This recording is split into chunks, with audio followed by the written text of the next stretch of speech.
The coffee pot slipped from my fingers and exploded across the linoleum floor in a spectacular crash of glass and lukewarm coffee that splattered across my sneakers and the base of the counter where I'd been wiping down surfaces for the past 20 minutes. My hands were shaking, actually trembling like I'd had too much caffeine, but I hadn't touched the stuff since my afternoon break 6 hours ago. The reason for my sudden loss of motor control was standing in the doorway of Ruby's diner, backlit by the parking lot's sickly orange sodium lights, rain creating a halo effect around his silhouette that would have been beautiful if everything about this moment didn't feel so utterly wrong. He was tall, maybe 6'2", wearing a suit that probably cost more than 3 months of my rent, and even from across the diner, I could see the dark stains splattered across the pristine white shirt beneath his jacket. Blood. That was blood. My brain cataloged this information with the strange detached clarity that comes right before full-blown panic sets in. The man moved through the door with the kind of fluid confidence that made my stomach clench, not the shambling walk of our usual late-night crowd of truckers and insomniacs, but the deliberate stride of someone who knew exactly what he wanted and exactly how to get it. His eyes scanned the diner with predatory intensity, passing over Jerry, who had frozen behind the counter with a dish towel in one hand and his mouth hanging open in a way that would have been comical if Jerry's face hadn't drained of all color, passing over the empty booths with their cracked red vinyl seats, and the jukebox in the corner playing some old Patsy Cline song that suddenly felt grotesquely cheerful, until those eyes locked onto me, and I felt the impact like a physical thing. Maya Elizabeth Torres. His voice cut through the diner, through the sound of rain hammering against the floor-to-ceiling windows, through Patsy Cline crooning about falling to pieces, through the sudden thunder of my heartbeat in my ears. Get in the car. Now. Nobody had called me by my full name since my father died 9 years ago. Nobody except Marcus during our worst fights, and thinking about Marcus made my hands shake harder as I stood frozen in a puddle of coffee and shattered glass, my mind trying to catch up with what was happening. How did this stranger know my name? How did he know my middle name? The fluorescent lights overhead buzzed and flickered, making the whole scene feel surreal, like something from a nightmare where you're trying to run but your legs won't move. I opened my mouth to ask who he was, to demand an explanation, to tell him I was calling the police, but before I could form words, he was moving toward me and I could see his face clearly now. Devastatingly handsome in a way that felt almost aggressive, sharp cheekbones and a strong jaw darkened with stubble, dark hair slightly disheveled, and eyes so intensely blue they looked almost unnatural in the harsh lighting.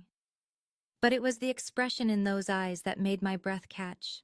Not attraction or appreciation, but recognition of genuine danger, the kind of certainty that comes from someone who knows death is breathing down their neck. How do you know my name? The words finally came out, thin and shaky. How do you know about Marcus?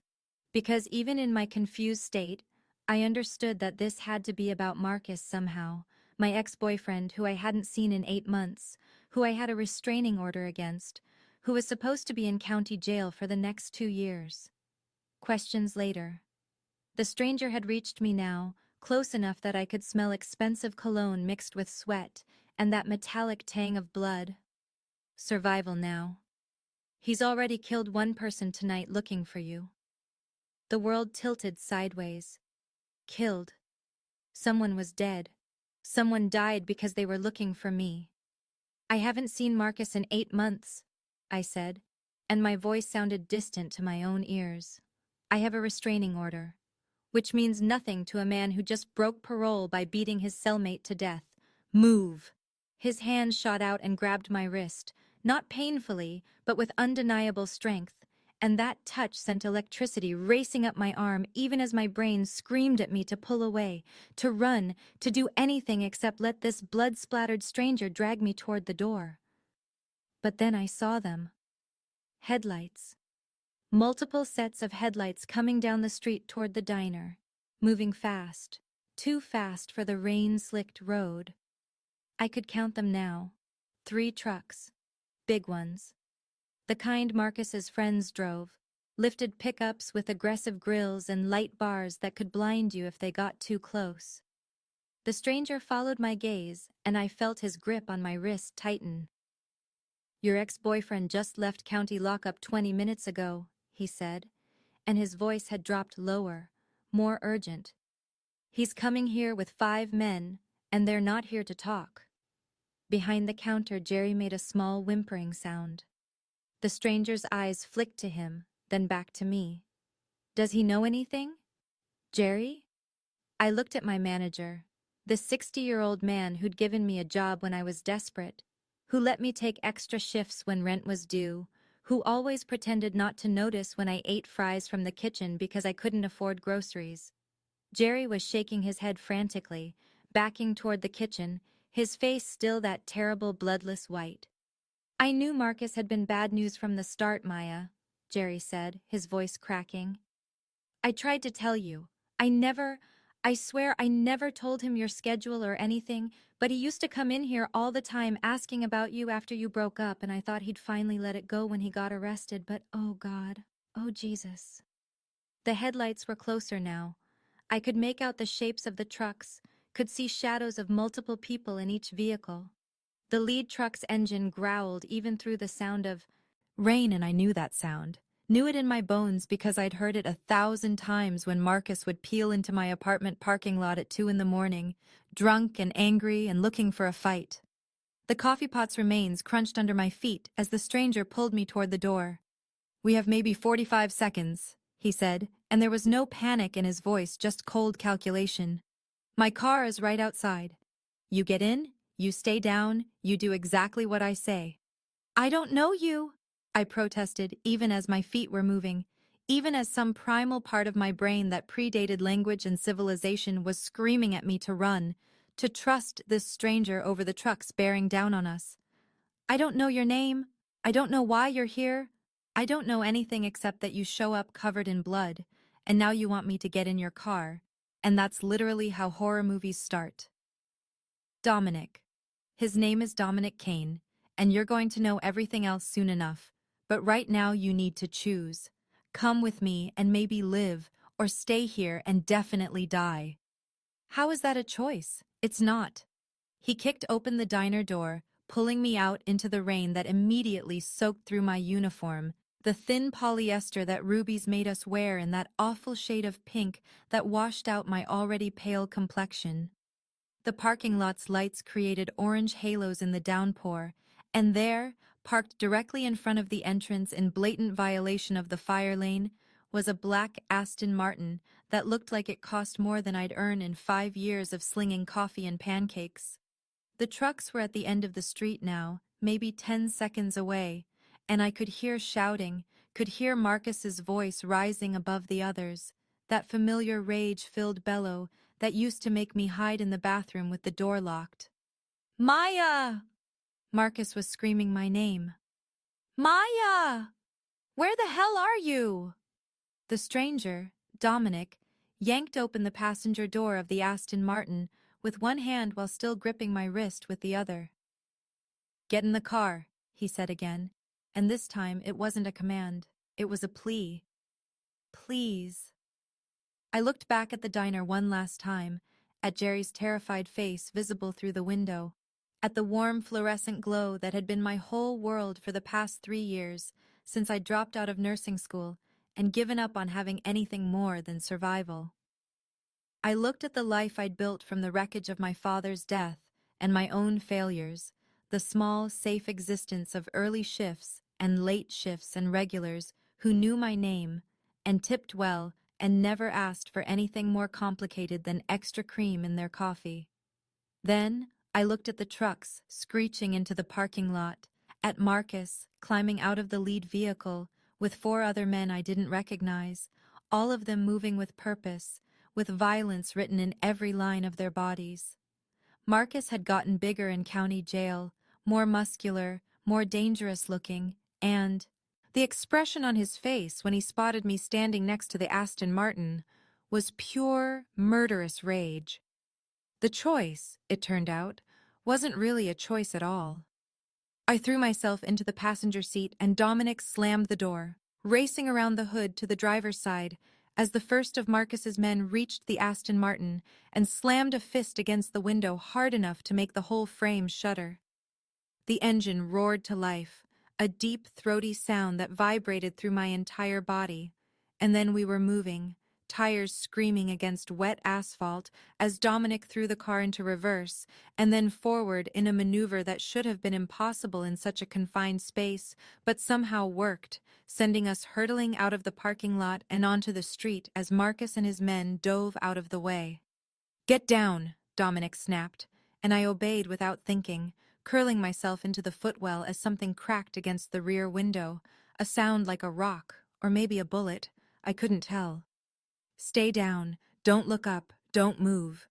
The car accelerated hard enough to press me against the seat, the engine's roar filling my ears along with my own ragged breathing and the hammering of my heart. Behind us I could hear the truck starting up, hear Marcus still screaming my name. But the sound was already getting fainter as Dominic drove with the kind of reckless skill that suggested he'd done this before. Taken hairpin turns at speeds that should have sent us spinning into parked cars, run red lights with perfect timing to slip through gaps in cross traffic. My entire body was shaking now, adrenaline flooding my system in waves that made my teeth chatter and my vision blur.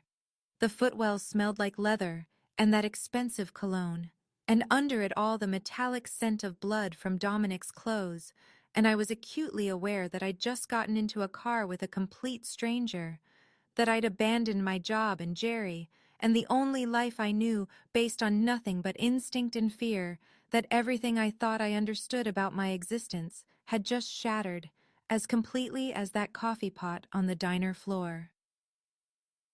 Part 2. The Safe House and Dark Revelations. The city blurred past in streaks of neon and rain as Dominic drove like a man possessed, weaving through traffic with one hand on the wheel, while the other held his phone pressed to his ear, speaking in rapid-fire Italian that sounded both beautiful and terrifying in equal measure. I stayed curled in the footwell for what felt like hours, but was probably only 10 or 15 minutes, my muscles cramping from the awkward position, listening to words I couldn't understand punctuated by tones I absolutely could. Anger, frustration, commands that brooked no argument.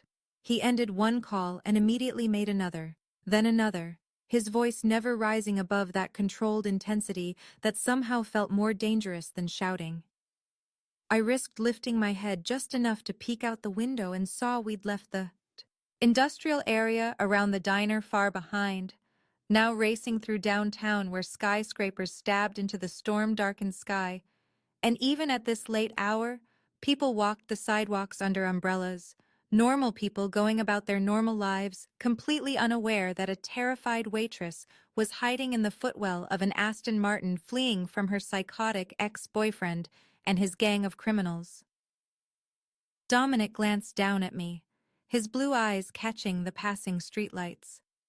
"You can sit up now," he said, ending his latest call. "We lost them 6 blocks back." I unfolded myself from the footwell with all the grace of a newborn giraffe, my legs screaming in protest as I collapsed into the leather seat that probably cost more than my entire bedroom furniture set. My uniform was soaked through, my hair plastered to my face, and I was shaking so hard my teeth were chattering despite the car's heater blasting warm air. "Where are we going?" I managed to ask, wrapping my arms around myself in a futile attempt to stop the trembling. "Somewhere safe." "That's not an answer. It's the only answer you're getting right now." His hands were steady on the wheel, no trace of the urgency from the diner, like we were just out for a pleasant drive instead of running for our lives. I noticed his knuckles then, split and swelling, the kind of damage that comes from hitting something or someone repeatedly. The blood on his shirt wasn't just splatter. There was a lot of it, soaked into the fabric around his shoulder and down his side. "You're hurt," I said, and he shook his head. "Not my blood." That should have terrified me more than it did, but I was running on pure adrenaline and shock, my brain refusing to process the implications of that statement. We pulled into an underground parking garage attached to one of those glass and steel towers that housed luxury condos, starting at prices I couldn't even conceptualize. Dominic swiped a card at the gate, and we descended into pristine concrete levels with numbered spots and vehicles that looked like they belonged in a museum. He parked in a spot marked penthouse and killed the engine, the sudden silence broken only by the tick of cooling metal and my own ragged breathing. "Come on," he said, already out of the car and moving toward a private elevator. I followed because what else was I going to do? My wet sneakers squeaking on the polished floor as we stepped into an elevator with mirrors on three sides that reflected my bedraggled appearance back at me in triplicate. I looked like something dragged from a river, pale and shaking and utterly out of place next to Dominic's blood-stained elegance. The elevator rose smoothly, my stomach dropping as the numbers climbed. 25, 30, 35. When the doors finally opened, they revealed a penthouse that stole what little breath I had left. Floor-to-ceiling windows dominated the far wall, offering a view of the city spread out below like a circuit board of lights. The river a dark snake winding through it all, rain lashing against the glass in sheets that distorted the view into something almost abstract.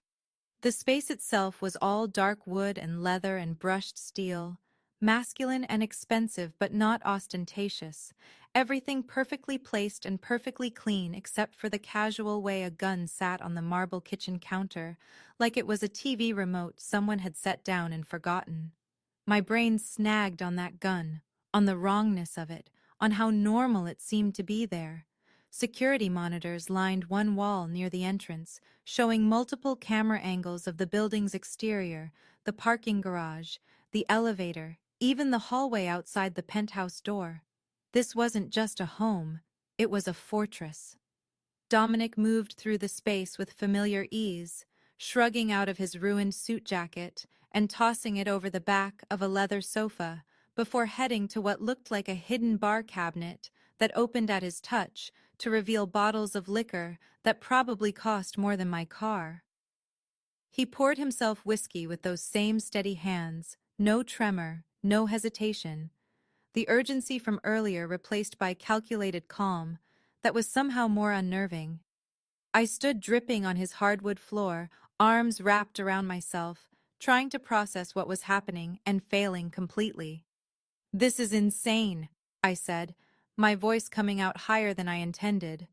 "I served coffee for 8 hours today. I don't know anything about shipments or crime families or whatever the hell is happening. I know." Dominic took a long drink of his whiskey, watching me over the rim of the glass. "Then why?" I demanded, hysteria creeping into my voice. "Why did you drag me out of the diner? Why is Marcus hunting me? Why are you—" I gestured at him. "At the penthouse, at everything. Why are you involved in any of this?" "Because Marcus convinced the wrong people that you have information." He set his glass down and moved toward me, not threatening but purposeful. "He told the Volkov crime family that you helped him track my movements when you were together. That you wrote down license plates, took photos, kept records. That's a complete lie."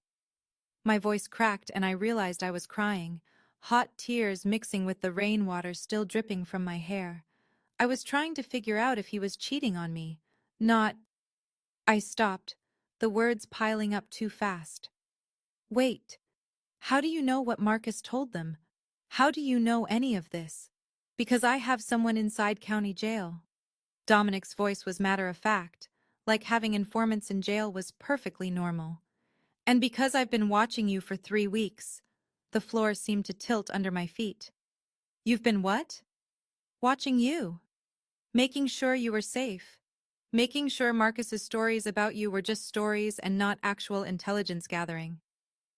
The casual way he said it, like surveillance was a reasonable thing to do, like stalking was somehow protective, made rage flare hot in my chest, cutting through the fear and shock. "You had no right," I started, but he cut me off. "I had every right. Marcus is a low-level enforcer for the Volkov crime family. That's not just your abusive ex-boyfriend Maya. That's organized crime. That's the kind of people who kill witnesses and anyone connected to witnesses." When he started telling stories about you in county jail, when he started using you as a bargaining chip for protection, you became a target whether you knew it or not. I needed to know if you were actually a threat or just collateral damage. My hands were shaking again, and I shoved them into the pockets of my soaked uniform. So which am I? Collateral damage. You don't know anything useful, you never did. But Marcus convinced the Volkovs otherwise. He told them you know about a shipment I have planned, $3 million worth of merchandise, dates and locations and buyers. I turned away from him, pacing across the hardwood toward those massive windows, needing distance, needing to move, or I'd shatter like that coffee pot. The city sprawled below, indifferent to my crisis. People in those lit windows living their lives, going to bed, watching TV, fighting with their partners about whose turn it was to do dishes. Normal problems, normal lives.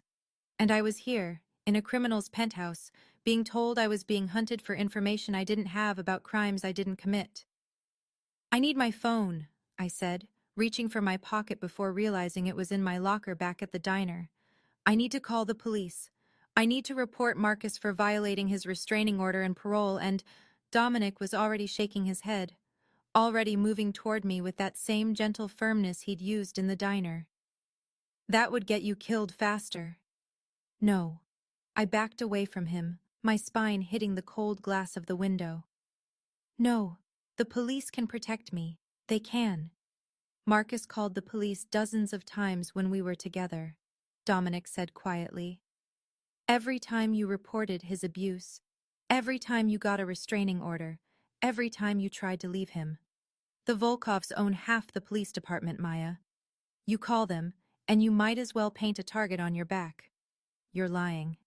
I wish I was. He pulled out his own phone, swiped through something, then held it out to me. I took it with trembling fingers and saw surveillance photos. Marcus talking to men in police uniforms. Money changing hands. The photos were time-stamped, geotagged, undeniable. My knees went weak, and I slid down the window until I was sitting on the floor, the cold glass against my back the only thing that felt real. This can't be happening, I whispered. This can't be my life. I'm nobody. I'm just a waitress who dropped out of nursing school and can barely make rent.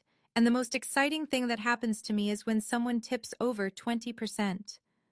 You're someone Marcus decided to use, Dominic said, and there was something almost gentle in his voice now. And that made you someone the Volkovs decided to hunt. I'm sorry. This isn't fair, and it isn't right, but it's reality. I looked up at him, this stranger who'd crashed into my life, trailing blood and danger, and really saw him for the first time. The sharp lines of his face softened slightly by exhaustion, the expensive clothes that couldn't quite hide the violence of his world, the way he held himself like a man always ready for the next fight. Why do you care what happens to me? I asked. You said you were watching me to see if I was a threat. I'm not. So why not just let the Volkovs have me? Let them figure out I don't know anything and move on. Because they won't figure that out before they kill you trying to extract information you don't have. His jaw tightened and he looked away, walking to the windows. Because Marcus is obsessed with you, and even if the Volkovs lose interest, he won't. Because, he stopped, and for the first time I saw his facade crack, saw something human and uncertain beneath the calculated control. I noticed the scent of aged whiskey hung in the air, mixing with expensive cologne and the lingering metallic tang of blood. The rain continued its assault on the windows, each drop catching the city lights and turning them into scattered diamonds. I pushed myself up from the floor, my wet uniform clinging uncomfortably, and moved deeper into the penthouse like I had any right to be there, like I belonged in the space of dark leather and deadly secrets.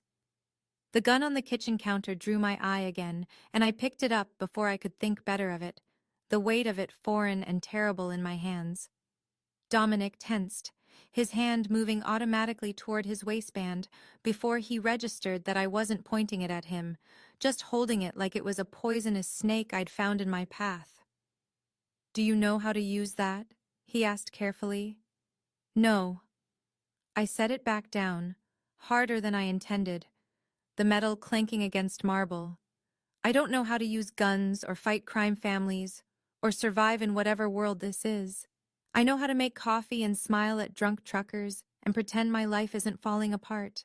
I know how to visit my dad's grave every Sunday and put flowers on a headstone that says, "Beloved Father," when what it should say is another casualty of being in the wrong place at the wrong time.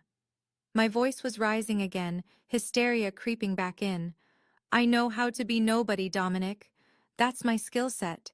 Being invisible and unthreatening and so thoroughly unremarkable that people forget I exist the moment I walk away. Except Marcus never forgot. No. Dominic's voice was soft. Marcus never forgot. He crossed to the bar and poured a second glass of whiskey, brought it to me. I don't drink, I said automatically, but he pressed it into my hands anyway. Tonight you do. I took a sip and coughed as it burned down my throat, but the warmth spread through my chest and somehow made the shaking a little better. I took another sip, then another, watching Dominic watch me with those impossibly blue eyes that saw too much. Your knuckles, I said, nodding at his damaged hands. Who did you fight before you came to get me? One of the Volkov's men. He found my informant in county jail, the one who told me Marcus was being released early. I had to convince him to forget what he'd learned. Convince. That's a nice word for beating someone bloody. It's the word I'm using. We stood there in silence, the rain and the distant hum of the city the only sounds, and I realized with a start that despite everything, despite the fear and confusion and absolute insanity of the situation, I felt safer here in this criminal's penthouse than I had in months. Safer than I'd felt in my own apartment with its flimsy locks that Marcus had broken through twice before his arrest. Safer than I'd felt at the diner with its walls of windows that made me visible to anyone driving past. This was wrong. All of it was wrong. But the man standing in front of me had driven through a storm at dangerous speeds to pull me out of danger I hadn't even known was coming, had taken a beating to protect his source of information about my ex-boyfriend, had brought me to his home and given me answers even if those answers were terrifying. The security monitors caught my attention again, and I moved toward them, seeing the different camera angles cycling through views of empty hallways, the parking garage, the building's exterior where rain created rivers down the sides.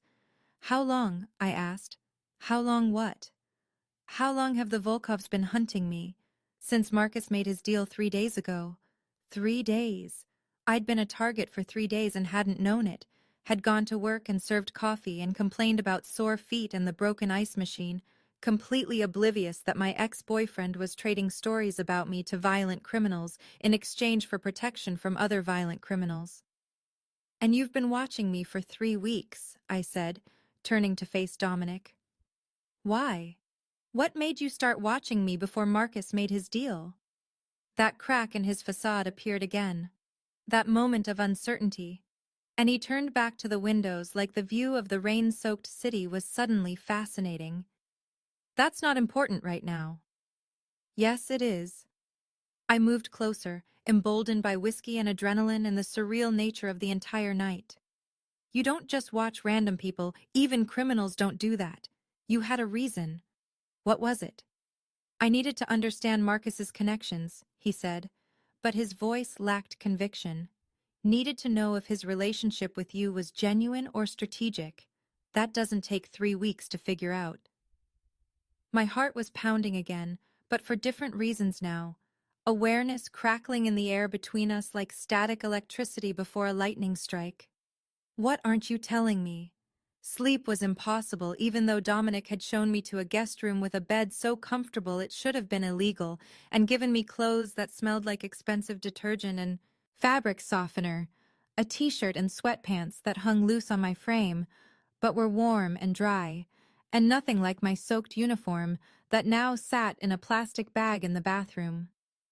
I lay there staring at the ceiling for what felt like hours, listening to the silence of the penthouse now that the rain had finally stopped, my mind spinning through everything that had happened in the span of a few hours. My normal life shattered. Marcus hunting me. The Volkovs wanting information I didn't have. Dominic watching me for 3 weeks like I was some kind of science experiment. That last part kept circling back, kept nagging at me with questions he'd deflected. Why watch me specifically? Why for 3 weeks before Marcus made his deal? What had I done or what did I represent that warranted that kind of surveillance? The questions chased themselves around my skull until I couldn't stand it anymore and I got up, padding barefoot across the plush carpet and out into the hallway. The penthouse was dark except for the city lights filtering through those massive windows, painting everything in shades of blue and amber. I could hear nothing, no sign of Dominic, and part of me wondered if he'd left entirely or if he was somewhere in this maze of expensive rooms, doing whatever criminals did at 3 a.m.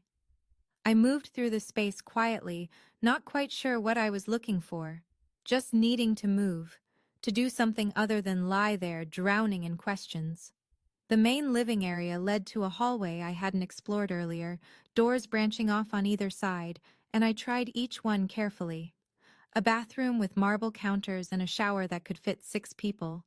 A storage closet filled with linens. Another bedroom, this one clearly unused, the bed made with military precision. And then a door at the end of the hall that wouldn't open, locked from the inside with a deadbolt that seemed excessive for an interior door. My grandmother had taught me to pick locks when I was 12, a skill she'd learned growing up poor in a neighborhood where sometimes you needed to get into your own apartment when the landlord changed the locks illegally. She'd made it a game, taught me with bobby pins and patience, and I'd never forgotten, even though I'd never had cause to use it until now. I pulled a hairpin from my hair, the wet strands falling around my face, and worked the lock with hands that trembled slightly from adrenaline and exhaustion and the lingering effects of that whiskey. It took longer than it should have, my skills rusty from years of disuse. But eventually I felt the mechanism give, and the door swung open on silent hinges. The office beyond was smaller than I expected, more intimate than the rest of the penthouse, and clearly personal in a way the other rooms weren't. Photos lined one wall, candid shots of a younger Dominic with an older man, who had the same sharp features and blue eyes, the same way of holding himself like he owned whatever space he occupied. His father had to be. There were photos of them fishing, at what looked like a graduation, standing in front of a restaurant with Italian writing on the awning. Bookshelves filled with leather-bound classics lined another wall, the kind of books people collected for show, except these had been read, spines cracked and pages dog-eared. A chess set sat on a side table, mid-game, pieces frozen in what looked like a complicated strategy I couldn't begin to understand. And the desk, a massive thing of dark wood and clean lines, held a laptop and neat stacks of files and a lamp that cast soft yellow light when I clicked it on. I knew I shouldn't look, knew this was a violation of privacy that went beyond picking the lock, but my hands were already reaching for the files, already opening the first folder. Financial records, shipping manifests, names I didn't recognize next to dollar amounts that made my head spin. I set it aside and reached for another, and another, scanning through what appeared to be Dominic's entire operation, laid out in meticulous detail. And then I found the file with my name on it. Maya Elizabeth Torres. My hands went numb as I opened it, as I saw surveillance photos of myself from the past 3 weeks. Me leaving my apartment building in the morning, squinting against the sun. Me at the diner, visible through those floor-to-ceiling windows, smiling at customers. Me at the grocery store, at the laundromat, at my father's grave on Sunday with fresh flowers like I did every week without fail. The photos were clinical, factual, taken from enough distance that I'd never noticed the photographer, and seeing myself through this lens, through Dominic's eyes, made my skin crawl. But then, I flipped deeper into the file and the photos changed, went further back, and my breath caught in my throat. 2 years ago. Photos from 2 years ago when I'd still been with Marcus. When I'd still believed I could fix him, or fix myself, or fix whatever was broken between us. And then further back still, Photos from before I'd even met Marcus, from when I was still in nursing school and had dreams bigger than just survival. And then I saw my father's name, Robert Torres. His own file, thick with documents and photos, newspaper clippings about a construction accident that killed him when I was 19, investigation reports that concluded accidental death due to equipment failure, witness statements that all said the same thing: wrong place, wrong time, tragic, but not suspicious. Except there were other documents underneath, documents that told a different story. Crime scene photos that showed things the official report never mentioned. Witness statements that contradicted the official version, statements that had apparently been suppressed or ignored. And a summary, typed in what looked like Dominic's father's handwriting based on the signature at the bottom, that laid out a timeline I'd never known existed. My father had been working a construction job in a neighborhood controlled by the Volkov family. He'd witnessed a murder, a rival gang member beaten to death in an alley behind the site. He'd called it in anonymously, but the Volkovs had security everywhere, had known within hours who'd seen what. Antonio Kane, Dominic's father, had gotten wind of the hit the Volkovs ordered and tried to warn my father, tried to get him into protective custody, or at least out of the city. But he'd arrived at the construction site 20 minutes too late. The equipment failure that killed Robert Torres hadn't been an accident. It had been sabotage, careful and professional, and designed to look exactly like the tragedy everyone believed it to be. I was crying before I realized it, tears streaming down my face in hot tracks that blurred the typed words. 9 years of grief that I'd carefully packaged and processed and learned to live with suddenly ripping open like a wound that had never properly healed. My father hadn't died in an accident. He'd been murdered.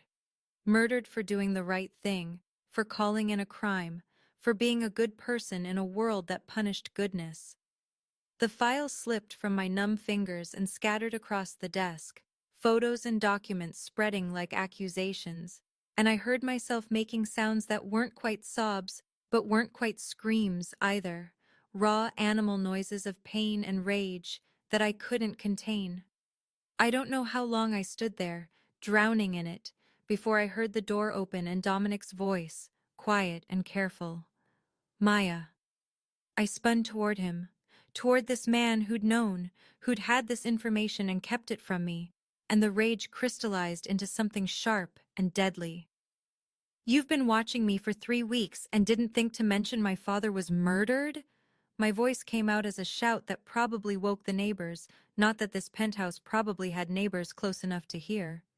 Dominic stood in the doorway, wearing different clothes now, a plain black t-shirt and jeans, his hair damp like he'd showered, and his face was carefully neutral except for his eyes which held something that might have been regret. I was trying to find the right time, he said quietly. There's never a right time for that news. Right time? I grabbed the closest thing to hand, a glass paperweight from the desk, and threw it at him with all the strength I had. He didn't dodge, didn't even flinch, just let it hit his shoulder with a solid thunk before it fell to the carpet. There's no right time to tell someone their father was murdered? No right time to mention that the past 9 years of my life have been built on a lie? He took a step into the room, hands visible and empty, like I was a wild animal he didn't want to spook. You're right. I should have told you immediately, the moment I brought you here. But He stopped, jaw working like he was physically forcing words out. I was a coward. I didn't want to dump that on you on top of everything else happening tonight. Better to let me find out by breaking into your office and reading my own file like I'm some kind of case study? Better than me telling you while you were in shock and terrified and running for your life? Yes. I moved around the desk toward him, my hands clenched into fists, my whole body shaking with rage and grief and betrayal. So Marcus targeting me, I said, my voice deadly quiet now. That's just coincidence? Or is this connected? Is my psychotic ex-boyfriend working for the same people who murdered my father just random chance? I don't believe in coincidences. Dominic matched my quiet tone, respected it somehow. Marcus dating you, working for the Volkovs? I'm still piecing it together, but I think they've known who you are longer than we realized. I think Marcus was assigned to you, not that he found you organically. We? I laughed and it sounded unhinged even to my own ears. There is no we. You're a criminal who stalked me and dragged me into whatever personal vendetta you have against the people who killed your father's friend. You don't get to pretend this is some kind of partnership. I'm the criminal who saved your life tonight, Dominic said, and something in his voice made me stop my advance. And yes, there's a we now, whether you like it or not, because the Volkovs want you dead, and Marcus wants you dead, or worse, and I'm the only thing standing between you and that reality. I wanted to hit him, wanted to scream more, wanted to do anything to release the pressure building in my chest, but instead I just stood there breathing hard and crying ugly angry tears that I didn't bother to wipe away. Why? I finally managed. Why have you been watching me? Why do you care what happens to the daughter of a man your father couldn't save? Dominic moved to the bookshelves, pulled down a photo frame I hadn't noticed, and handed it to me. It showed his father, Antonio, and my father, Robert, standing together in work clothes, covered in construction dust, arms around each other's shoulders and grinning at the camera like they didn't have a care in the world. They were friends, Dominic said softly. Not just witness and protector. They worked together before my father got deeper into the family business. Your father was one of the few people who treated him like a person instead of a criminal. When he died, when my father failed to save him, it broke something in him. He spent years trying to take down the Volkovs, trying to make it right, and when he died 5 years ago, that mission became mine. I looked at the photo, at my father's face younger than I remembered, happier than I'd seen him in his last years, and felt something shift in my chest. Your father tried to save mine, I said, the words coming out broken. Yes. And you've been watching me because of that. Because you feel responsible. Because taking down the Volkovs isn't just business, it's personal. Dominic moved to the desk, started gathering the scattered files, and pulled out another folder I hadn't gotten to yet. This contains photos and dossiers on every member of the Volkov family currently operating in the city, he said. Viktor Volkov, the head. His sons Alexei and Dmitri. His lieutenants. His enforcers, including Marcus.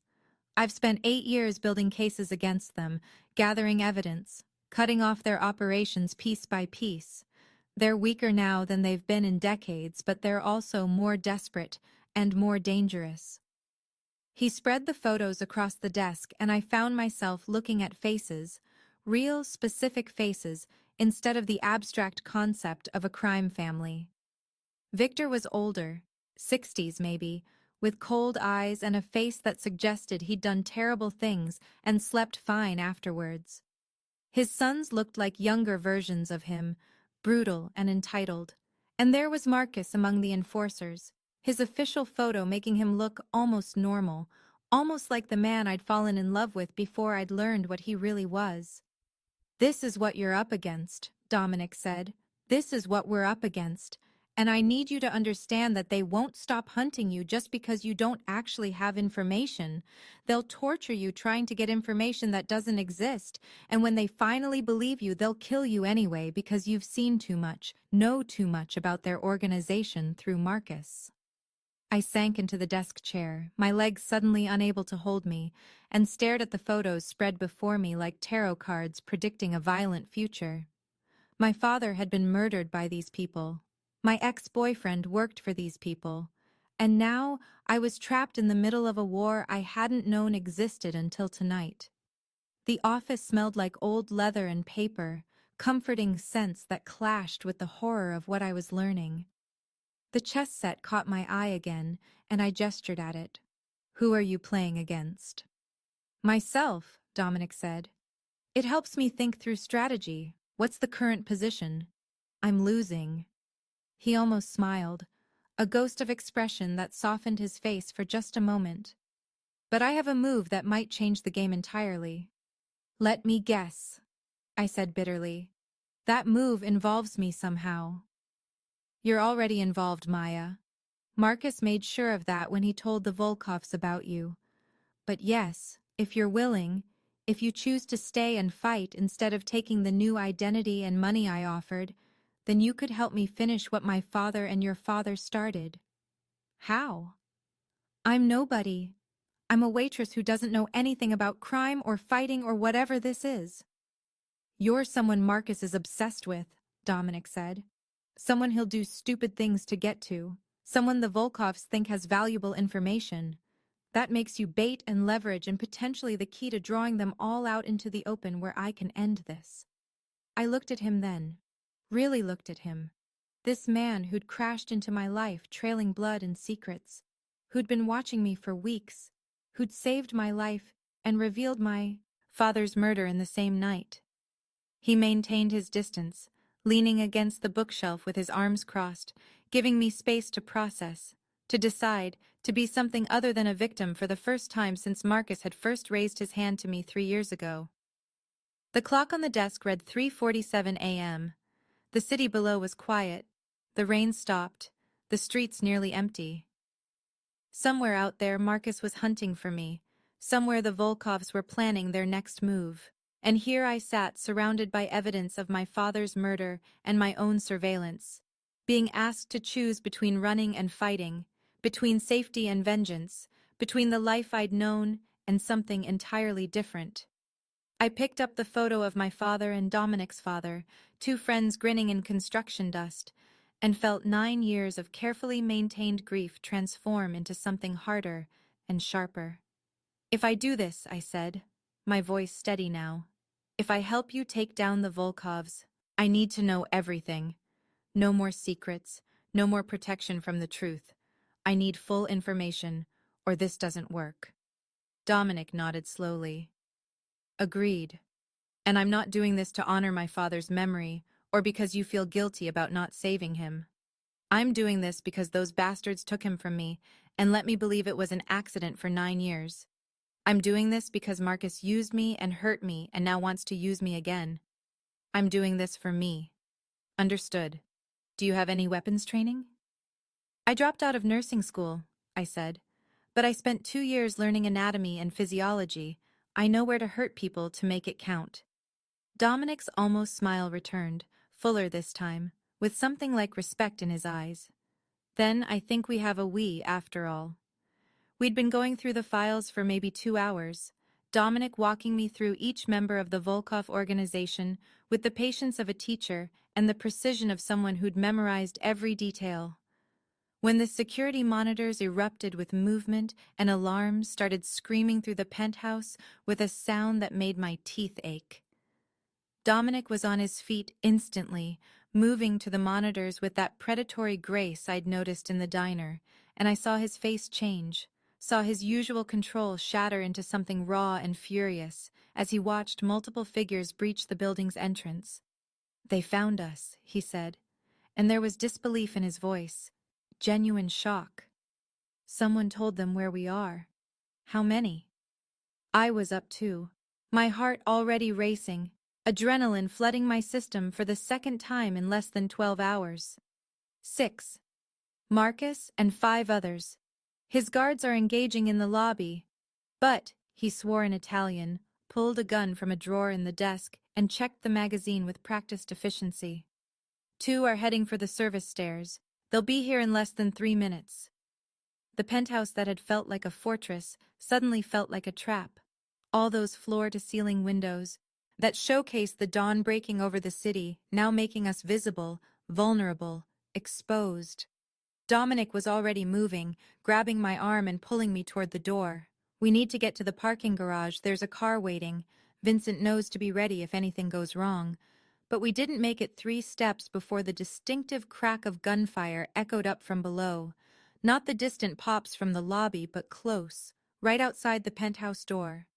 The deadbolt I'd picked earlier was still unlocked, and the door burst open with a kick that sent it slamming against the wall, and suddenly there were men in the hallway, big men with guns, and the kind of faces that suggested violence was their primary language. Dominic shoved me behind him and returned fire, the sound deafening in the enclosed space, the muzzle flash bright enough to leave after images. I pressed myself against the wall, hands over my ears, watching this happen like it was a movie. Except movies didn't have the acrid smell of gunpowder, or the way the shots made my bones vibrate, or the terrible awareness that any second a bullet could find me and end everything. One of the attackers went down, Dominic's aim perfect even in chaos, but the other one got a shot off before diving back into the hallway, and I heard Dominic make a sound, a grunt of pain that was somehow worse than a scream.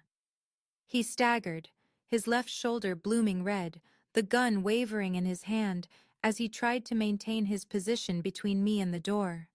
The attacker saw the weakness and moved forward, emboldened, and Dominic fired again, but his aim was off, the shot going wide, and I knew with terrible clarity that he was hurt badly, that the blood spreading across his shirt was too much, too fast.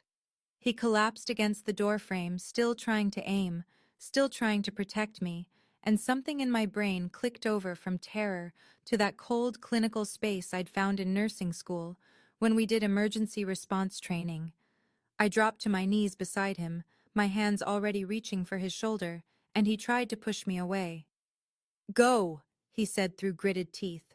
"Service elevator, end of the hall. Vincent is waiting. I'm not leaving you to bleed out, you stubborn idiot." My fingers found the wound, entrance in the front of his shoulder, and I felt around his back, relief flooding through me when I found the exit wound. Through and through. That was better than a bullet still inside, better than arterial damage, though I couldn't be completely sure of that. "Stop moving, or you'll bleed out," I snapped at him, already pulling his belt free with hands that were steadier than they had any right to be. Dominic tried to protest, but I ignored him, using the belt as a tourniquet above the wound, pulling it tight enough to make him hiss in pain. "You said you dropped out of nursing school," he managed, his face pale, shock starting to set in. "I did, after 2 years, but I still remember how to keep idiots alive." I grabbed the bottom of my borrowed t-shirt and tore it, the fabric ripping with a sound that seemed too loud, and packed the wound front and back with strips of cotton. The bleeding slowed but didn't stop, and I knew we needed real medical attention soon, or he'd be in serious trouble. The attacker in the hallway was getting brave again. I could hear him moving, and I saw Dominic's gun on the floor where he'd dropped it when he fell. I'd never fired a gun in my life, had actively avoided them, had signed petitions for gun control, and believed violence was never the answer right up until this moment when I grabbed that weapon and felt its weight in my hands, and understood that sometimes violence was the only answer available. The attacker came around the corner, his own gun raised, and I didn't think, didn't hesitate, just aimed for center mass like I'd seen in movies and pulled the trigger. The recoil shocked me, nearly knocked the gun from my hands, and my shot went low, hitting him in the thigh instead of the chest. He went down screaming, his gun clattering away, and I stood there frozen, the gun still raised, watching blood pour from his leg, and knowing I'd done that, I'd shot another human being. The nausea hit me like a physical blow, and I turned and vomited, my whole body heaving. But even as I was being sick, some part of me was keeping the gun trained on the downed attacker, was monitoring Dominic's breathing, was listening for more footsteps. "Maya," Dominic's voice was weak, but impressed. "You shot him." "I shot him in the leg," I said, wiping my mouth with the back of my hand, my voice shaking. "I was aiming for his chest, so you're welcome, I guess, for me being a terrible shot and not adding murder to my night. Remind me never to underestimate you. Remind me why I'm saving your life instead of running while I have the chance." "Because Marcus is still out there," Dominic said, trying to push himself up and failing. "And because you want answers about your father. Also because you're not the kind of person who leaves someone to die, even if that someone dragged you into this mess." I hated that he was right, hated that even now, even terrified and covered in his blood and having just shot a man, I couldn't just leave him. I got my arm under his good shoulder and hauled him up, surprised by my own strength. Adrenaline giving me capabilities I didn't normally possess. "The service elevator," I said. Where? End of the hall, left. He was heavy, a solid weight against my side, and I could feel his blood soaking through what remained of my shirt, warm and sticky. We made it maybe 10 feet before I heard more footsteps, multiple sets, coming up the main stairs this time.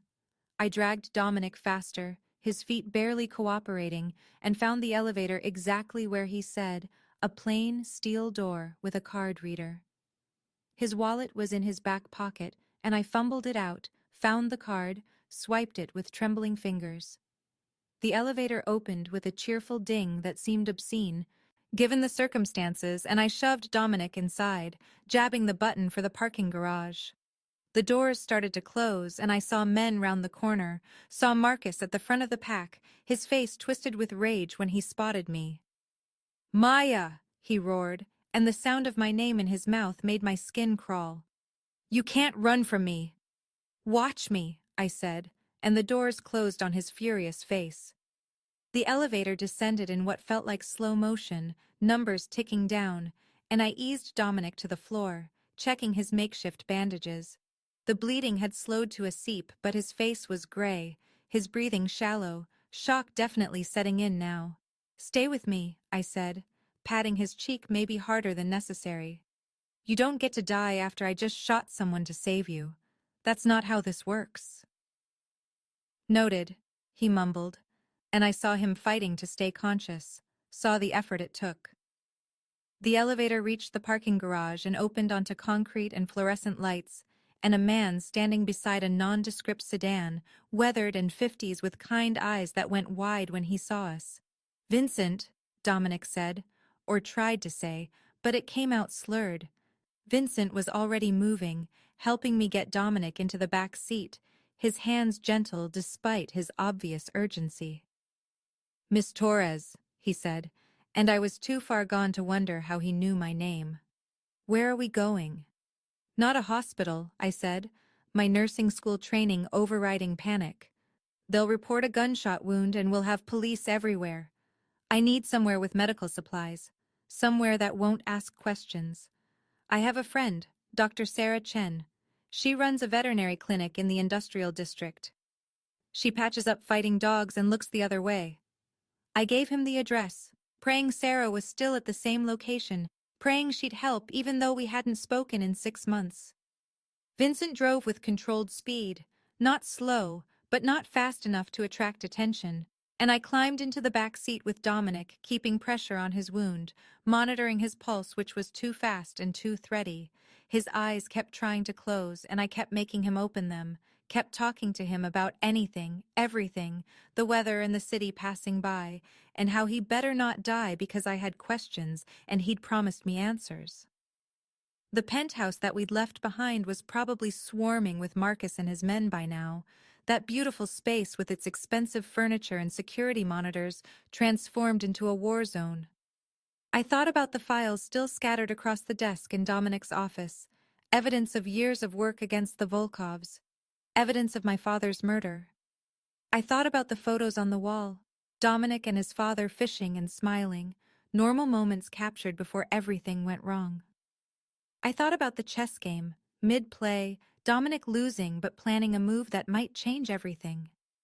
The city was waking up around us, early risers heading to work, joggers on the sidewalks, delivery trucks making their rounds, normal people doing normal things while I sat in the back seat of a sedan with a wounded crime boss, my hands slick with his blood, having shot a man less than 20 minutes ago. The gun was still tucked into my waistband, a hard presence against my spine, and I could feel its weight like an accusation. I'd crossed a line tonight, multiple lines. There was no going back to the diner, to my apartment, to the life I'd built from the wreckage of my father's death. That Maya was gone, burned away in gunfire and revelation, and the person left behind was someone I didn't quite recognize, someone capable of violence and quick decisions, and keeping someone alive through sheer stubborn will. Dominic's hand found mine where I was pressing against his shoulder and squeezed weakly. You did good, he said, words slurred but audible. In the office, with the files, with this. You're stronger than I thought. I'm terrified, I admitted, my voice breaking. I shot someone, Dominic. I can still see his face, still hear him screaming. Good, he said, and his eyes were clearer for a moment. You should be terrified. The moment this stops being terrifying is the moment you become like them, like the Volkovs, like Marcus. Stay terrified, but do what needs doing anyway. That's real strength. Vincent, I shouted toward the front seat. Drive faster. He's losing too much blood. We're 2 minutes out, Vincent called back. Hold on, both of you. The industrial district came into view, warehouses and auto shops, and Sarah's clinic tucked between a tire store and a place that sold industrial cleaning supplies. Vincent pulled around to the back entrance and I was already moving, getting the door open, trying to maneuver Dominic out without hurting him worse. Sarah appeared in the back doorway, her dark hair pulled back in a ponytail, wearing scrubs covered in what looked like dog hair, and her eyes went huge when she saw us. Maya, what the hell? I need your help, I said, and my voice came out steady, clinical, the voice of someone asking a colleague for assistance. Gunshot wound, through and through in the left shoulder, blood loss significant, possible shock. I've got the bleeding mostly under control, but he needs antibiotics and fluids and probably stitches. Sarah looked at Dominic, at Vincent, at me covered in blood, and I saw her processing, saw her making the decision to help or turn us away. We were friends once, close friends before I dropped out of school and stopped returning calls, and I watched her remember that, remember late-night study sessions and laughing over terrible cafeteria food and promising we'd change the world together. She stepped aside and gestured us in. Bring him to the surgery room, she said. And Maya, you're going to owe me the story of how you ended up bringing a gunshot victim to my veterinary clinic at dawn. I'll tell you everything, I promised, helping Vincent get Dominic through the door. Just help me keep him alive first. Sarah worked on Dominic with the same focused efficiency she'd probably used on countless injured animals, her hands steady as she cleaned the wound and irrigated it with saline and started stitching him back together under the bright overhead lights of her surgery room. The space was small and sterile, smelling of antiseptic, and underneath that, the unmistakable scent of animals, dogs barking somewhere in the back kennels, creating a constant background noise that should have been annoying, but was somehow comforting in its normalcy. I sat on a metal stool next to the surgery table, watching Sarah work, my own hands still stained with Dominic's blood, despite scrubbing them 3 times in the industrial sink. He'd been given local anesthetic and something for the pain that made him drowsy but not unconscious, his eyes tracking Sarah's movements with the wariness of someone not used to being vulnerable. Vincent stood guard at the door, his weathered face impassive, but I'd seen the concern in his eyes when we'd carried Dominic in, the kind of loyalty that went beyond just employment. Sarah finished the internal stitches and started on the external ones, her movements precise and practiced. He's lucky, she said without looking at me. Another inch to the right and this would have hit the subclavian artery. He'd have bled out before you got him here. But he didn't, I said, my voice flat with exhaustion. Because you knew what to do. Sarah's eyes flicked to me briefly, assessing. That tourniquet saved his life, Maya. And staying calm under pressure. When did you learn to do that? 2 years of nursing school before I dropped out, remember? You always did have steady hands. She tied off the last stitch and covered the wound with clean bandages, then set up an IV for fluids and antibiotics. He needs rest and monitoring for the next few hours at least. Infection is the biggest risk now. I'll stay with him, I said immediately, and Sarah's eyebrows rose. This man, whoever he is, he's dangerous, Maya. The kind of dangerous that gets people killed. I can see it in the way he moves, the way his driver looks at him. What have you gotten yourself into? It's complicated, I started, but Sarah cut me off. It always is. Look, I'm helping because we were friends and because you clearly need it. But I need to know this isn't going to bring trouble to my clinic. I have animals here that depend on me, clients who trust me. I can't have, she gestured vaguely at Dominic, Whatever this is, destroying what I've built. It won't, Dominic spoke up, his voice rough but clear. I'll make sure of it. You have my word and my gratitude, Dr. Chen. We'll be gone as soon as I can walk. Sarah looked at him for a long moment, and I saw her taking in the expensive clothes despite the blood, the commanding presence even laid out injured on her surgery table, the intelligence in his eyes. She was scared of him, I could see it, but also curious. Just rest, she said finally, and, Maya, my office is down the hall. You should clean up, maybe eat something. You look like you're about to collapse. I didn't want to leave Dominic, but Vincent stepped forward. I'll watch him, miss. You should take care of yourself. The kindness in his voice nearly broke me. That gentle concern from this stranger who'd driven us here without question, who'd helped me carry a wounded man through a back door, who guarded him now with the devotion of family. I nodded and followed Sarah down a narrow hallway lined with cages, past the barking kennels, to her office, which was barely bigger than a closet, but had a small bathroom attached. She handed me clean scrubs and a towel. There's soap and hot water, she said. Take your time. When I finally looked at myself in the mirror, I understood why Sarah had been so insistent. I looked like I'd walked through a war zone, blood streaked across my face and soaked into my borrowed clothes, my hair wild, my eyes too wide and too bright with shock and adrenaline that was starting to wear off. I stripped out of the ruined clothes and stood underwater as hot as I could stand, watching Dominic's blood swirl down the drain and trying not to think about the man I'd shot, about his leg exploding in red, about his screams. The shaking started then. Delayed reaction.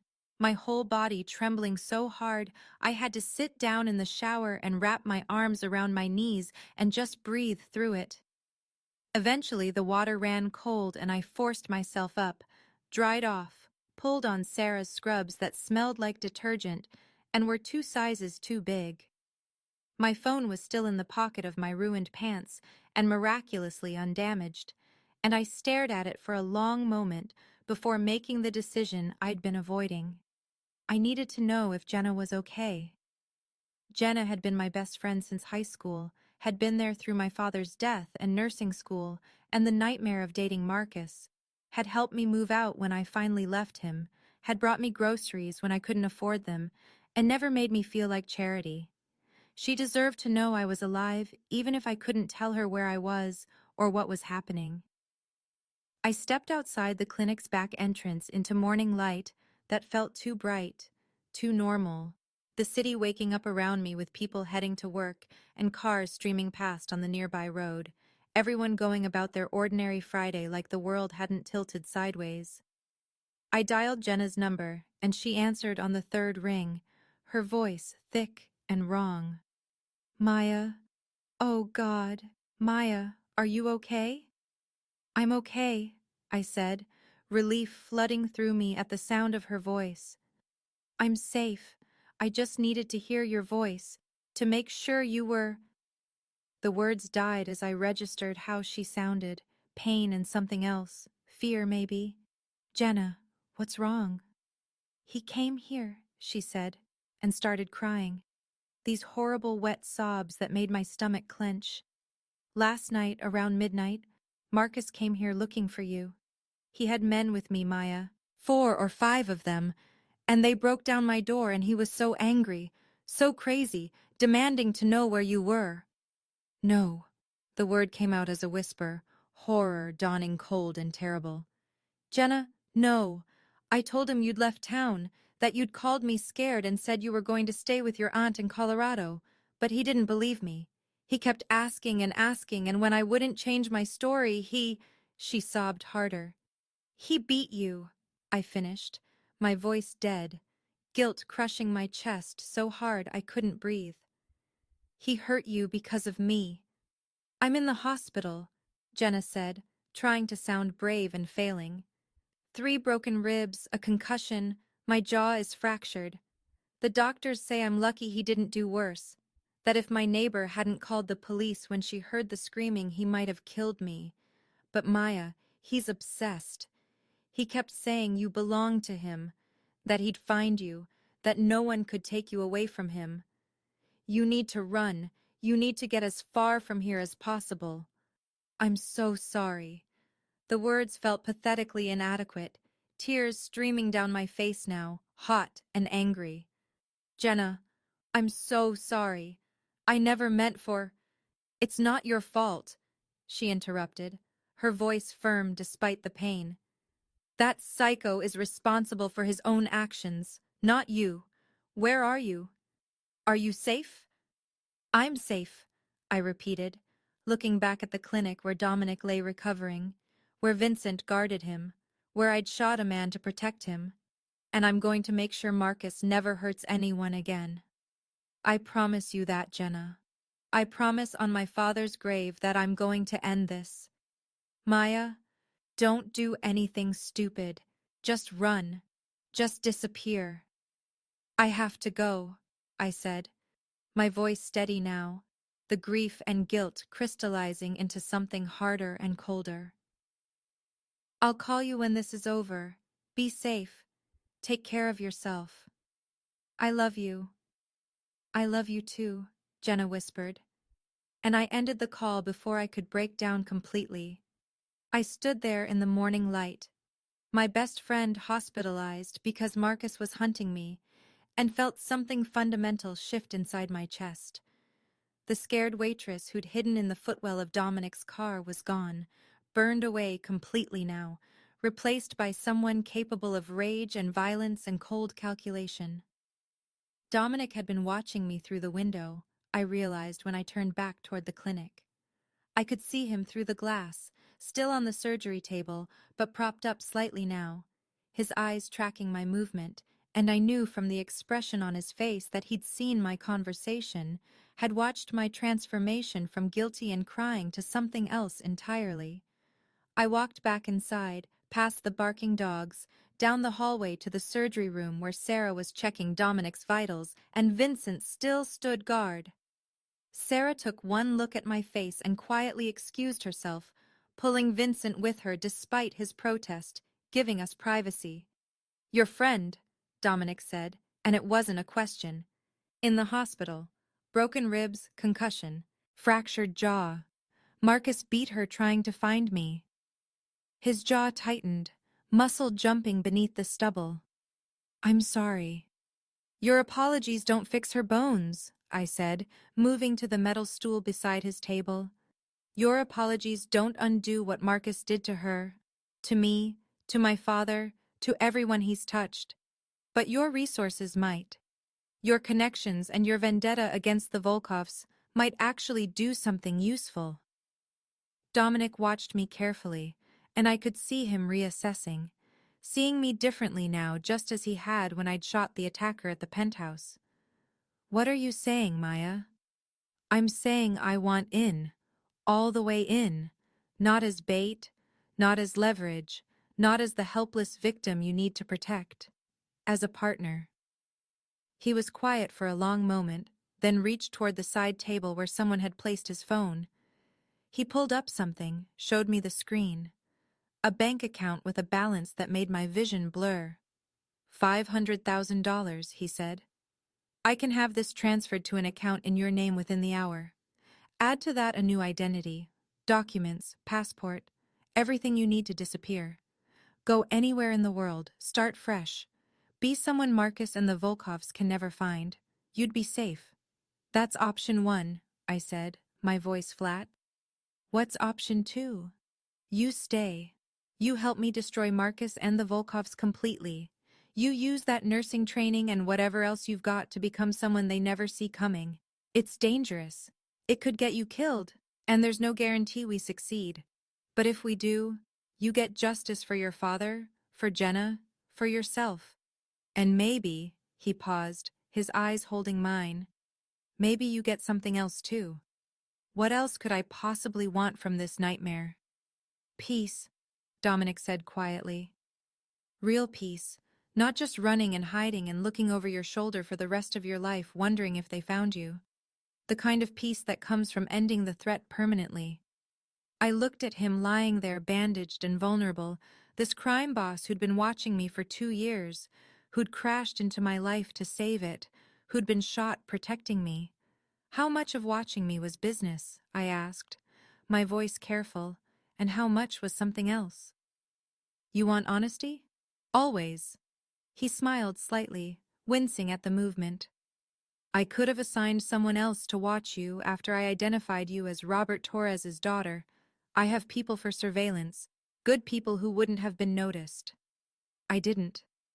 I wanted to understand the woman who smiled at every customer, even when she was clearly exhausted, who left extra large tips for the busboy, even when I knew you were barely making rent, who visited her father's grave every Sunday, with fresh flowers in all weather.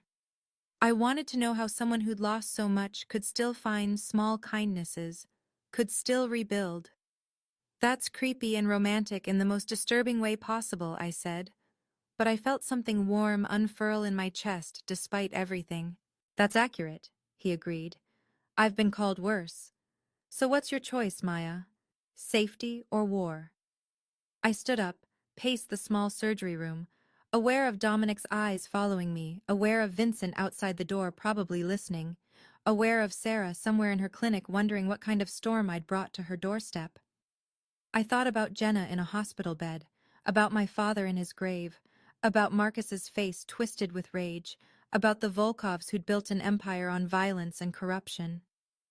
I thought about running, about $500,000 and a new name and a life somewhere far from here where I could waitress in peace or maybe even finish nursing school, where I'd never have to think about gunshots or blood or the weight of a weapon in my hands.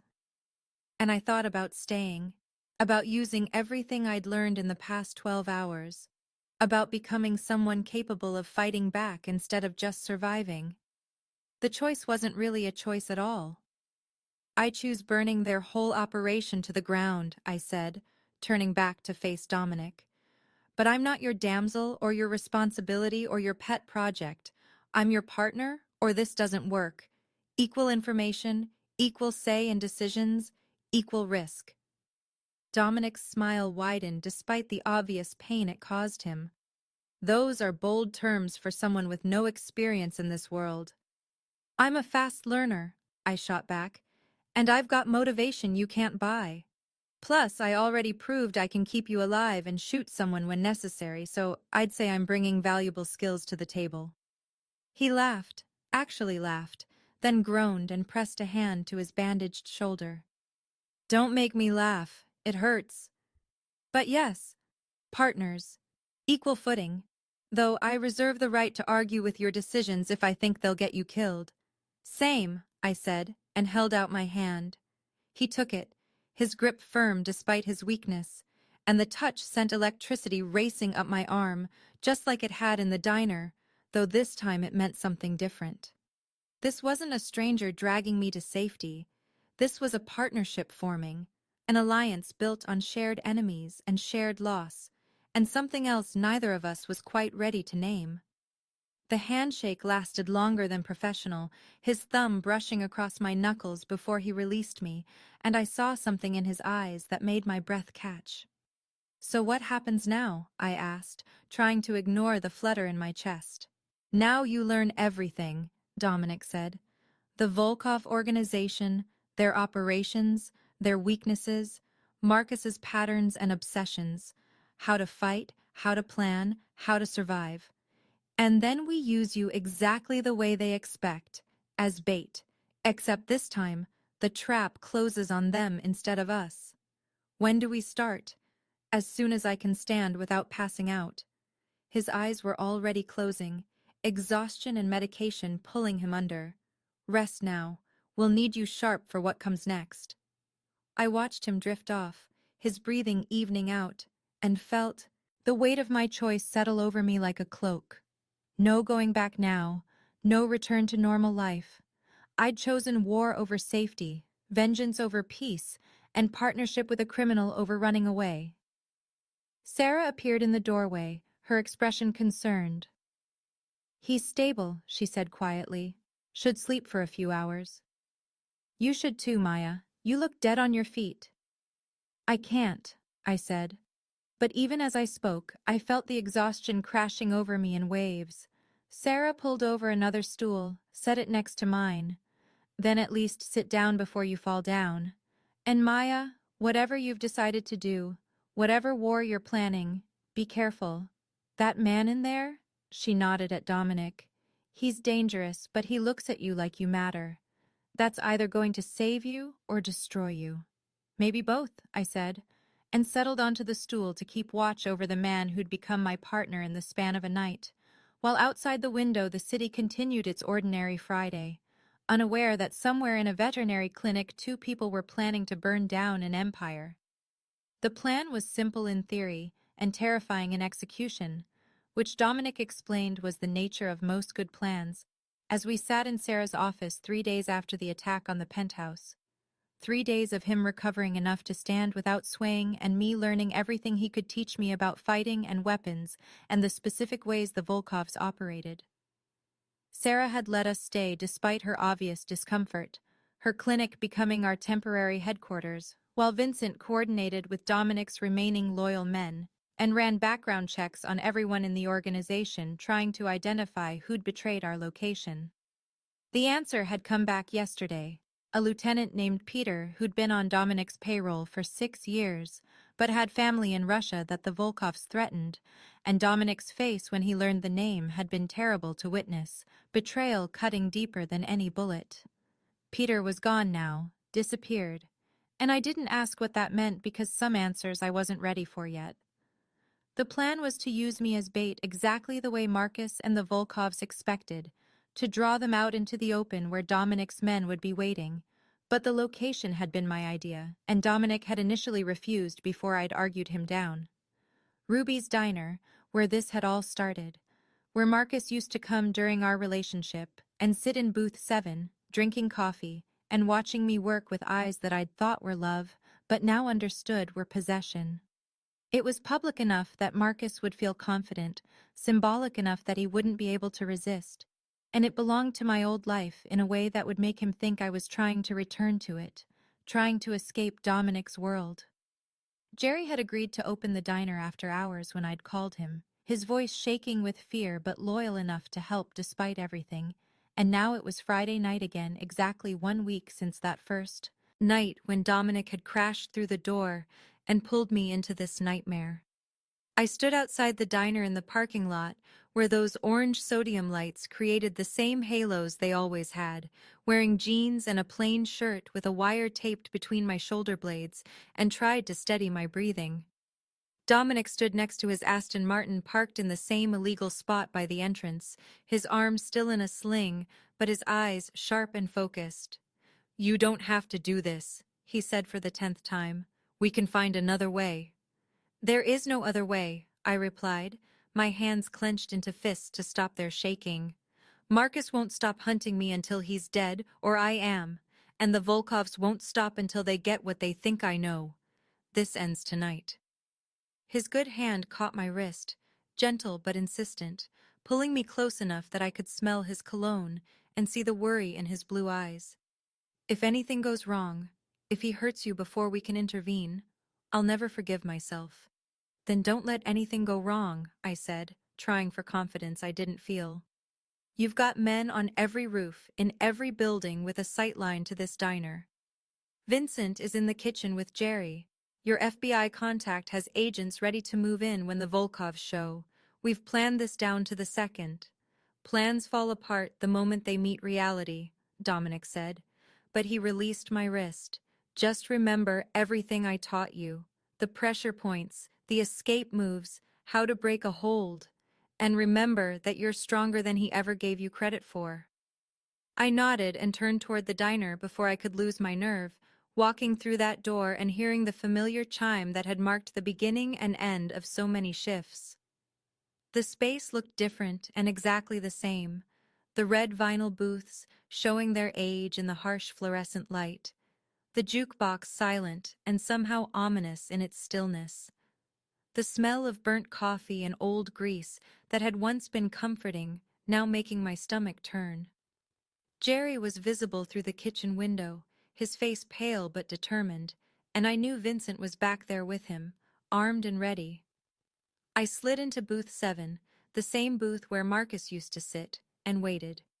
My phone buzzed with a text from a number I didn't recognize but knew was Dominic using a burner. "He's 2 minutes out. 3 vehicles. Stay calm." I typed back a simple thumbs up and set the phone face down on the table, my hands trembling despite every attempt at control. The wire between my shoulder blades felt too obvious, too bulky, and I was certain Marcus would spot it the moment he saw me. Headlights swept across the parking lot and my heart hammered against my ribs hard enough to hurt. 3 trucks, just like that first night, pulling up with aggressive precision. I watched through the floor-to-ceiling windows as men climbed out, 5 of them plus Marcus, and recognized some of them from the photos Dominic had shown me. Volkov enforcers, not just Marcus's friends but actual organized criminals with rap sheets and kill counts. Marcus was the last out of the lead truck, moving with theatrical confidence, wearing clothes that were too expensive for someone who'd been in county jail a week ago, obviously supplied by the Volkovs. His face when he spotted me through the window was triumph and hunger and madness all mixed together.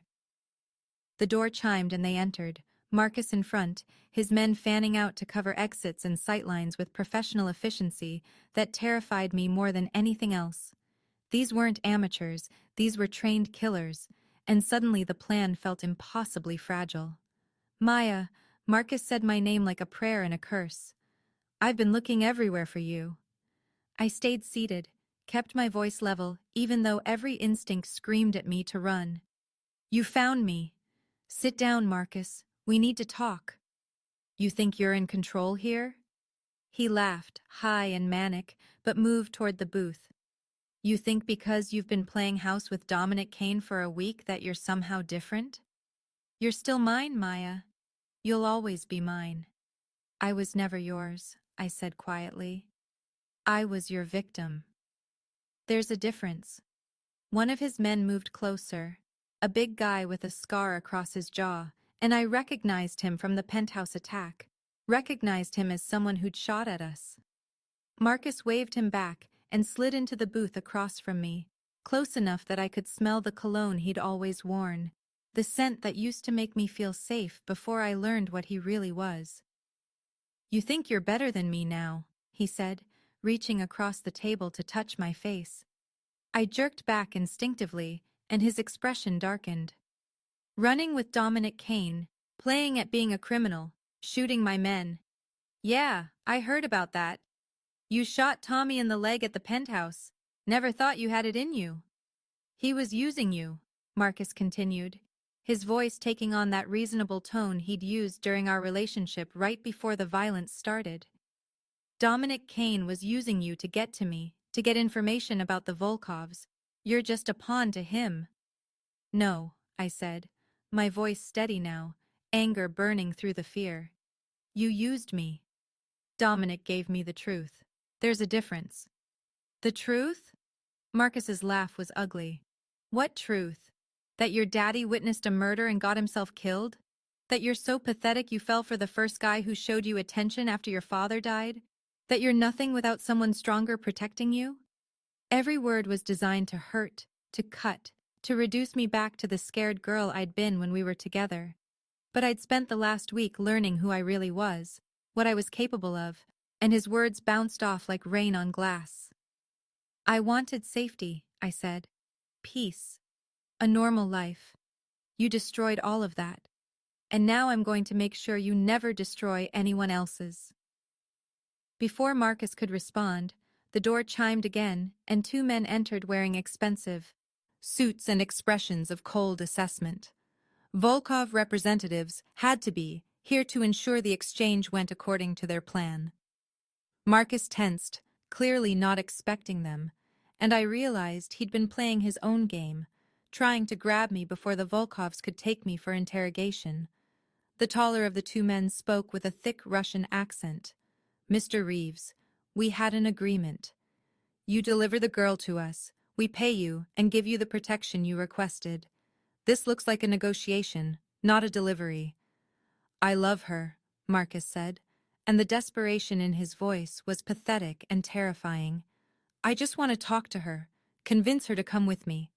We can disappear, go somewhere the Volkovs and Kane can't find us." The Russian laughed. "You think we would allow that? You know too much, you've betrayed too many people. The girl comes with us. We extract what she knows about Kane's operations, and then we decide what happens to both of you." "Over my dead body," Marcus snarled. And suddenly he was moving, fast and violent like I remembered, grabbing me and hauling me out of the booth before I could react. I felt cold steel against my throat, a knife that had appeared from nowhere, and Marcus dragged me backward toward the kitchen, using me as a shield against the Volkov's men who'd pulled guns. "Everyone freeze!" Marcus screamed, and I felt his breath hot against my ear, felt his arm across my chest crushing the air from my lungs. "I've got nothing to lose here. You want her alive? You back off." The diner had transformed into a standoff. The Volkov's men with weapons drawn, Marcus's men uncertain who to aim at, Jerry visible in the kitchen window, looking like he might pass out. And then the door chimed one more time, and Dominic walked in unarmed, his hands visible and empty, still wearing the sling on his injured arm, but moving with absolute confidence. "Let her go, Marcus," Dominic said, his voice calm and reasonable. "Your problem is with the Volkovs, not her. I can get you out of the country, new identity, money, everything you need to start over. Just let her go." "You'd give all that up for a waitress." Marcus's grip tightened on me, the knife pressing harder against my throat. "For this nobody who served you coffee and smiled pretty." "I'd give up everything for her," Dominic said, and his eyes met mine across the diner, and I saw the truth of it there, saw something that went beyond partnership or strategy into territory we hadn't named yet. "She matters more than the Volkovs, more than my vendetta, more than any of this." "Trade then," Marcus said. "You for her. You walk over here unarmed and I'll let her go." Dominic started forward without hesitation, and panic clawed at my throat because I knew Marcus was lying, knew he'd kill us both the moment he had the chance. This was the moment, the split second when the plan either worked or failed catastrophically, and I felt time slow down as Dominic took another step and Marcus's attention shifted slightly to track his movement. I remembered everything Dominic had taught me over the past week. The hours spent in Sarah's back room learning pressure points and leverage and how to turn an opponent's strength against them. Marcus was bigger and stronger, but he was also predictable, his grip following the same pattern it always had. Right hand with the knife, left arm across my chest, stance slightly off balance because he was favoring his right side. I drove my elbow back and down into his solar plexus, exactly where Dominic had shown me, the impact forcing air from his lungs and making his grip loosen just enough. I grabbed his knife hand, twisted my body using his own momentum against him the way I'd practiced 100 times, and broke free in a move that was part training and part pure survival instinct. The gunshot was impossibly loud in the confined space, echoing off the walls and the floor-to-ceiling windows, and I saw Marcus's expression change from triumph to shock as blood bloomed across his chest. Vincent stood in the kitchen doorway, his weapon still raised, his weathered face grim. Marcus fell, the knife clattering from his hand, and I stumbled backward right into Dominic's arms. He caught me with his good arm, pulled me against his chest, and I felt his heart hammering as fast as mine. The Volkov's men reacted instantly, but they were too late. The diner's doors and windows suddenly full of FBI agents in tactical gear shouting commands and demanding weapons down. Dominic's trap had worked, his months of building a RICO case with federal prosecutors coming together in this moment, the Volkov's representatives and Marcus's men all caught in one net.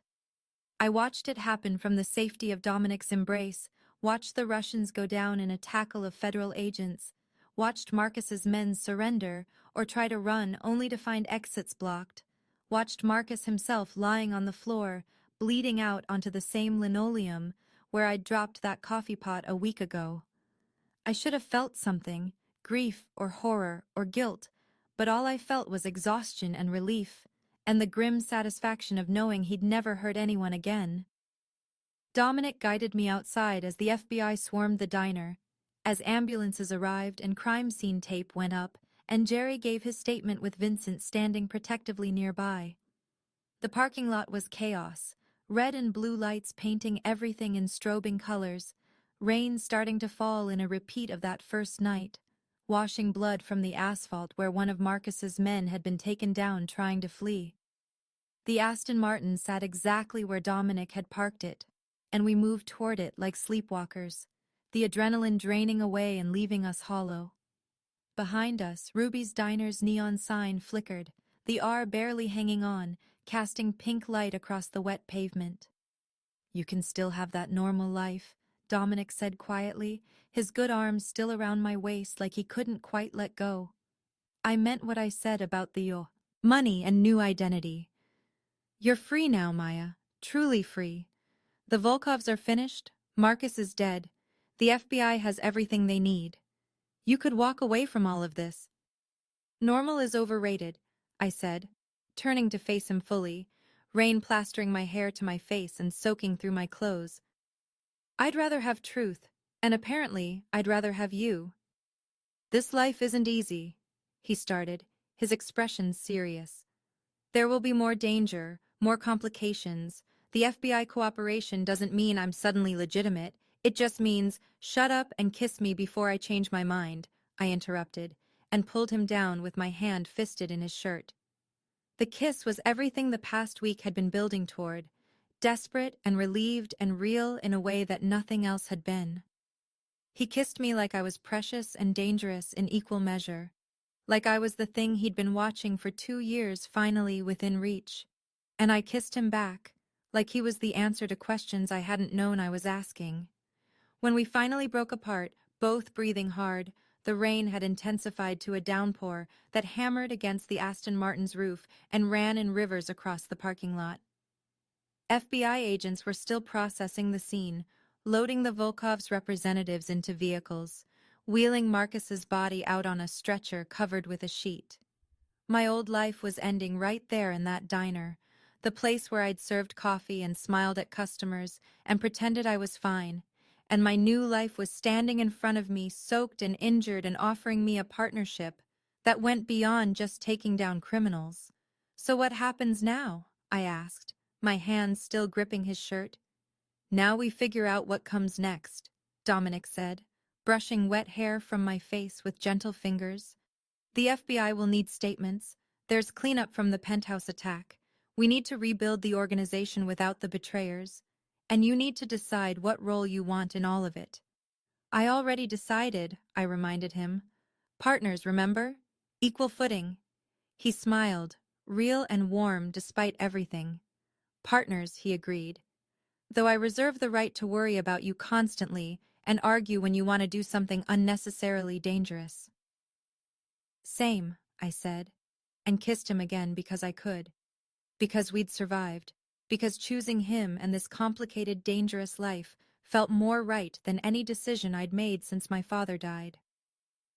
The rain continued to fall, washing away blood and violence, and somewhere behind us, Jerry was probably wondering what the hell had happened to his quiet diner, and Jenna was in a hospital bed healing from Marcus's attack, and Sarah was at her clinic probably regretting ever helping us. But here in this parking lot where it had all started, where Dominic had pulled me into his car in his world a week ago, we stood together and planned a future that would never be normal, but might be something better. Vincent appeared at our side, his weathered face showing rare emotion as he looked at us both. "The FBI wants statements whenever you're ready," he said. "And boss, I got confirmation that the last of the Volkov leadership was picked up at their restaurant an hour ago. It's over." "Is it?" I asked, looking between them. "Because in my experience, things are never really over, just paused until the next crisis." Dominic's laugh was low and genuine. "You're learning," he said. "No, it's not completely over. There will be trials and loose ends and probably new threats. But the Volkovs as an organization are finished. Marcus is dead, and you're safe. That's enough for tonight." More than enough, I agreed, and let him guide me into the passenger seat of the Aston Martin, where I'd hidden in the footwell terrified and confused a week ago. This time I sat up, buckled in, and watched through the rain-streaked windows as the diner receded behind us. That chapter of my life closed forever. The city spread out before us, full of lights and possibilities and dangers I was just beginning to understand. And Dominic drove with one hand on the wheel and the other reaching across to tangle his fingers with mine. "Where are we going?" I asked. Not that it really mattered, because wherever it was, we were going together. "Home," he said. "I've got a place uptown that's secure, and you need rest and food and probably about 12 hours of sleep. And after that?" After that, he squeezed my hand gently. "We start building something new. Something that honors both our fathers and everyone we lost along the way. Something that maybe makes all of this violence and pain mean something." "I'd like that," I said softly, exhaustion finally crashing over me in waves now that the danger had passed. "I'd like that very much." The Aston Martin's engine purred through wet streets, carrying us away from Ruby's diner and Marcus's body and the wreckage of my old life, toward whatever came next, and I felt something I hadn't felt in 9 years since my father died. Hope.